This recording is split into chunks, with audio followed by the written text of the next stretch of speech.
যেদিকে চোখ যায় শুধু বোরো ধানের ক্ষেত, তবে কয়েকদিনের তীব্র দাবদাহ ও লোডশেডিংয়ে ধান খেতে পানির অভাবে দেখা দিয়েছে ফাটল। এতে দুশ্চিন্তায় পড়েছেন কৃষকেরা। জামালপুরের মিলানদহ উপজেলার ঘোষেরপাড়া ইউনিয়নের ছবিলাপুর এলাকার ধান খেতে পানির অভাবে ফাটল ধরেছে। কৃষকেরা বলছেন, গত 2 সপ্তাহ ধরে তাপমাত্রা বেড়েছে, সেই সঙ্গে হচ্ছে ঘন ঘন লোডশেডিং। ফলে বোরো ধান খেতে মোটর দিয়ে পানি দেওয়া হচ্ছে না। 24 ঘণ্টার মধ্যে 20 ঘণ্টা লোডশেডিং থাকে। ধান খেতে পানি দিতে না পারায় ক্ষেত শুকিয়ে গেছে 4 থেকে 5 দিন আগে থেকেই। তাপমাত্রা বেশি থাকায় এখন ফাটল ধরেছে। এখন ধানের শীষ বের হওয়ার সময় খেতে পানি না দিলে ক্ষতি হয়ে যাবে।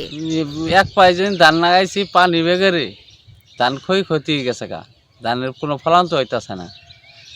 এখনকে বর্তমানে কারেন্ট নাই, কারেন্ট থাকলে পানি দেখাবো। করা বিশেষ জমি না, তাই পানি দেয়, তার ফাইডে ফুটে গেল গা, পানি দেয় না। 5-7 দিন অন্তর পানি আসে না, কারেন্টই নাই, ধান নষ্ট হয়ে যেতেছে। আমাদের এলাকাত কারেন্ট বেগরে ধান পুইরে নষ্ট হয়ে যাইতেছে গা। কারেন্ট থাকার দরকার 12 ঘন্টা, কারেন্ট থাকে মাত্র 3 ঘন্টা। 3 ঘন্টায় পানি দেওয়া যায় না, তার কারণে ধান নষ্ট হয়ে যাইতেছে গা।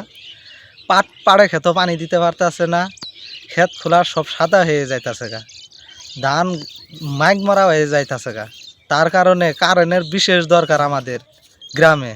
উপজেলার ঘোষেরপাড়া ইউনিয়নের ছবিলাপুর এলাকায় সরেজমিনে গিয়ে দেখা যায়, যেদিকে চোখ যায় শুধু সবুজের সমাহার। মাঠ জুড়ে সবুজ ধান ক্ষেত, কিন্তু ঠিকমতো বিদ্যুৎ না থাকায় খেতে পানি দিতে না পারায় ক্ষেত শুকিয়ে গেছে। 4 থেকে 5 দিন ধরে যেসব জমিতে পানি দেয়া হয়নি, এসব জমিতে ফাটল ধরেছে। মিলানদহ কৃষি অফিস সূত্রে জানা গেছে, উপজেলার বোরো ধান চাষের লক্ষ্যমাত্রা নির্ধারণ করা ছিল 20,250 হেক্টর জমি। বোরো ধান চাষ হয়েছে 20,150 হেক্টর জমিতে।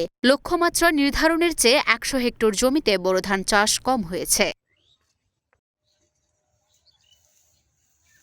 লুনা আফরোজ, নিপার, ঢাকা পোস্ট।